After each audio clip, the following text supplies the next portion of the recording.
Ubisoft is a company that no longer seems to understand its own product line. It's been clear for half a decade that they have been making games by the numbers, not based on great ideas. You can look to Reykjavik if you want a deeper look at what makes the company so frustrating, but to sum it up, they've become a slave to their own trends. They built a bold franchise in Assassin's Creed, pushing both gameplay and storytelling to new and interesting places, and then went nowhere with it. Iterating on itself until they were forced to make a change, and that change wasn't to do something bold, new, and exciting, it was to play it safe. Bigger is better was the thought process that went into Origin, and as a result, they created a vast but shallow experience that quickly turned into a muddy slog in future titles. Far Cry showed the worst of human nature and what survival can bring out of a person, at least it did before it became its own open world slog. Siege was a rare case where making something completely in opposition to the IP on which it was based worked out. But then the follow-up was Extinction and proved lightning doesn't strike the same place twice. We won't even discuss Hyperscape. So with all the evidence in front of us that Ubisoft is incapable of creating a game worth playing, why oh why am I here to tell you to give XDefiant a chance? Very simple, actually. It's fucking fun.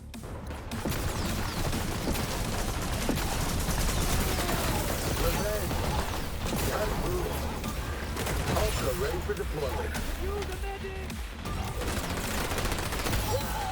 Fuck out of my way, this is my package. Thank you. Good for our rep. Tango down. That helps. Flashing. He's pushing you. Target eliminated. Yep.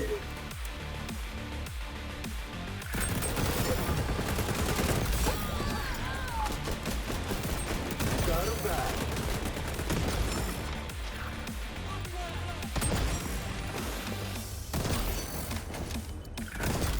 Oh!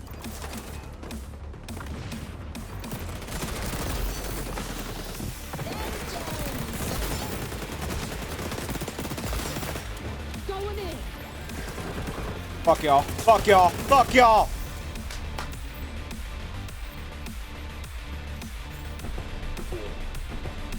Shady. I don't know. This kind of feels like propaganda. Look, I get it. From the outside looking in, this is a cheap COD clone with Overwatch sprinkled in that will never work out well with the wrong company at the helm. But if you've watched my content, you know I am a firm believer that passion for a project bleeds through into the final result, and XDefiant is stained in red. Mark Rubin has stepped out to become the voice of the game, and in this particular tweet, it fills me with confidence in the team behind the game. XDefiant is being made by a small team inside Ubisoft, and we don't have the big money that another FPS in this space has, or the number of people and an engine that has been making that game for 20 years. We won't beat them at production value, but we are here trying to make a game that's just focused on being fun. We want to make a game that loves our community and that our community loves. We want to listen and be transparent about what we are doing and what we can do. We humbly hope that you have a great time playing our game. Games don't have to be fun to be good. Pathologic exists, but that being a given, when it's all said and done, most people will play games because they're fun, and in the market this game is being aimed at, that's all that will matter at the end of the day. XDefiant won't be for everyone, and I get that, but I feel as though they're primed to go after a huge chunk of the market, and I can see it just in the way my friends and I handled loadouts. Whether it was a rifle, SMG, or shotgun, I wanted something fast. As an objective player, I'm going to get on site if I have to die 30 times doing it, so I want a loadout that reflects this. Brant, on the other hand, prefers a medium-range engagement, so you'll often find him with a scar that I just couldn't find any use for. Ryan is the kind of guy who will never let you die, a sentry turret if you will, so he brings an LMG that will dominate the kill feed if you let him. Then there's CJ, who doesn't really believe in objective play, but give him a sniper rifle, and he'll make sure there's no one left alive to fight you for the zone. There's enough variety in the gunplay that every loadout you can imagine works in the right hands, and that's what I love. In the early playtest, there were certainly meta guns, but from what I experienced over this weekend, it simply wasn't the case right now. When the game releases and there's a couple weeks of ranked play, a meta will emerge, but for right now, the abilities offer enough flexibility that what guns you have equipped don't seem to matter.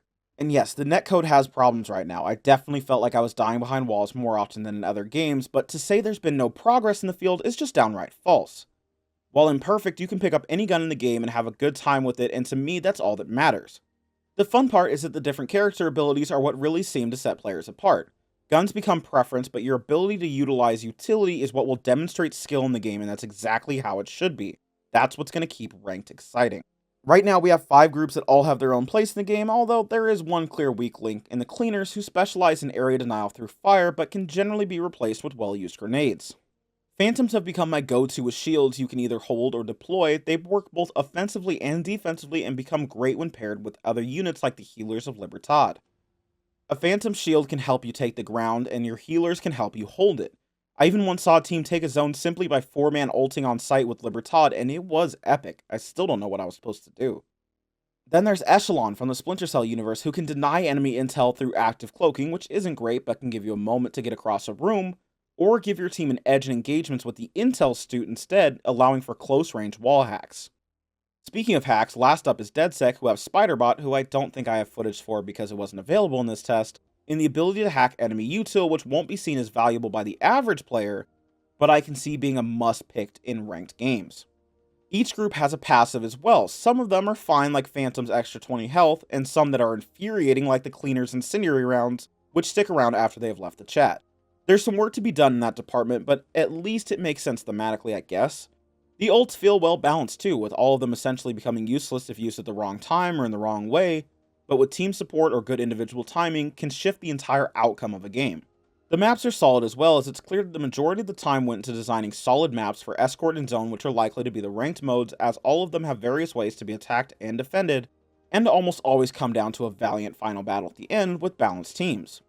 The only maps I found personally distasteful were Dumbo and Pueblito, but they're more gunfight style maps that aren't really built to rely heavily on strategy as far as I can tell, and that's fine because there's a lot of people that like that. I acknowledge the game isn't perfect. I admit it has problems, but it's one of the few really fun shooters I've played in years, and the first arena style shooter I've been excited about since like Black Ops 1. It's nice to have friends that are excited about a game. Here's Dim Shady's take. Ask me how he got his name. I love it. Definitely the type of game I see myself playing a lot, and especially since I'll finally be able to play ranked. Also, as the game grows, not just in player base, but playability, I only see myself enjoying the game even more. I know their whole thing was having factions only from the Tom Clancy universe, but as we've seen with Siege, there are a ton, and they can just make them up as they go. So I'm excited to see what other faction and abilities they add, and how that affects the style and strats in the game. They have only been 1 to 2 days of playtest, so it's pretty much been like a COD, just run a gun each time, but I feel like there could be some cool strategies that we can come up with. I feel like I've been sitting here trying to defend the game from all the negativity that I seem to be seeing everywhere online, but you know what? The game doesn't need defending. It's good, and I'm putting my name on that. It's not perfect, it's not going to kill COD, and it's not going to be for everyone, and that's alright, because it's sure as hell going to be the game for me. It's going to be free to play, so when it comes out, give a passionate team a chance to impress you. Your time is valuable, and I understand that. I'm saying that I think this is worth a couple hours of your time. I know Ubisoft as a company doesn't deserve a lot of faith right now, but the people working on this game do, and they're the ones who deserve a little bit of your love. When we get a full release, I'll be bringing you more info about the game, and will likely be turning my other channel into one built for dedicated XDefiant content, but for today, this is all I have for you. Thank you for all the support on the Fabian video, along with everything that came before or after it. I'm trying to get something else in the Siege world going, but we'll see what happens. Until then, I'm returning to my roots with an attempt to do justice to something I feel passionate about. Stay tuned. With that being said, that's all. Subscribe if you want to follow along on the journey, and on that note, this is Purple signing off. Have a wonderful night, and always remember to smile. Thanks, guys.